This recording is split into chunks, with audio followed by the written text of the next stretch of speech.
Okay, so for M2, we repeat the same process as for M1, where we will hold one of the blocks and we will move the other. Okay, we start with M2. We will, for the first free body diagram, we will hold M1 and we will push M2 to the right, because as you can see, the displacement x2t is to the right. So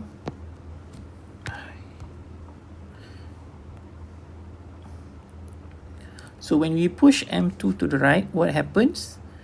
You can see that there is a spring K3 that will resist the movement, and there is also the pulling effect from FV3 K2, the friction coefficient FV2, and also the inertia of the mass.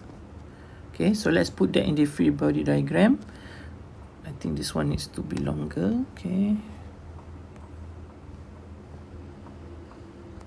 Okay, so we have, when we push it to the right, we have the resistance from the spring K3 X2S.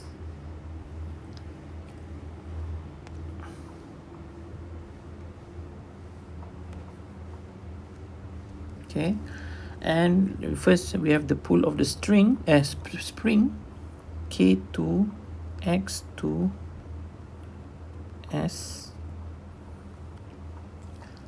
Okay, we have the pull of the damper, two dampers, but we do the first one, FV2. There's just one damper, sorry, the other one is the friction. So FV2 is the friction.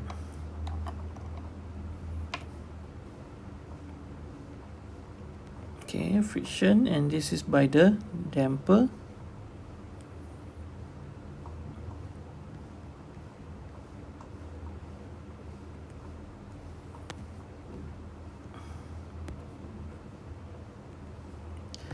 And lastly, we have the inertia of the mass,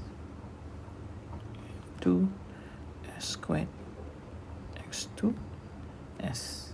Okay, so this is for when we M1 hold, we move M2. Okay, so now we do the opposite. We check what is the free body diagram when we move M1 only.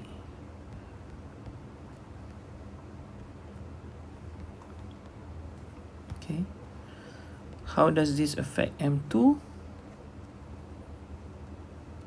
So if we look at the diagram here, you can see that when we move M1, the immediate resulting effect is that M2 will be pushed because it is connected by the damper FV3 and by the spring K2. So we need to draw that, and it will look like this. First is the effect of the spring as the effect of the movement of X1S, and also of the damper FV3 X1S. Okay, so this is it. So next, using superposition, like just now, we need to combine these two, and you get this free body diagram like this.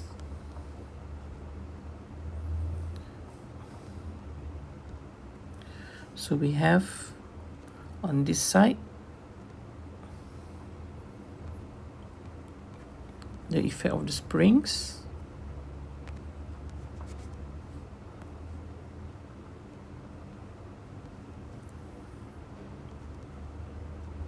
when you move M2, and then we have the effect of the damper and the friction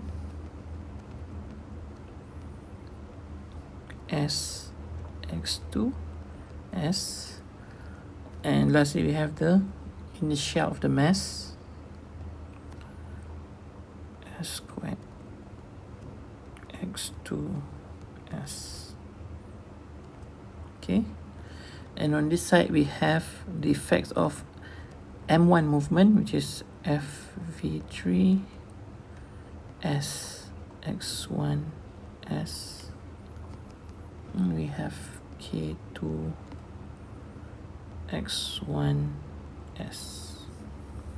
Okay, so now that we have two of the free body diagrams for the complete motion for both blocks, okay, we can put that in terms of equations of motion. Okay, so let me show you how that looks like. Okay, we'll go back to this example. So basically I've shown you what all of these arrows are for and what do they represent, okay, the movement or the force that they represent for both M1 and M2. And now that we have it in the free body diagram form, we can draw these two equations, 2.118a and 2.118b. Okay, so now that what we have is simultaneous equations. We have two simultaneous equations where there is two x1s and x2s. Okay, so if you remember, to solve this simultaneous equations, there are different methods, which is using the replace substitution method. Okay, one of the ways. Okay, but this one is using the Cramer's rule.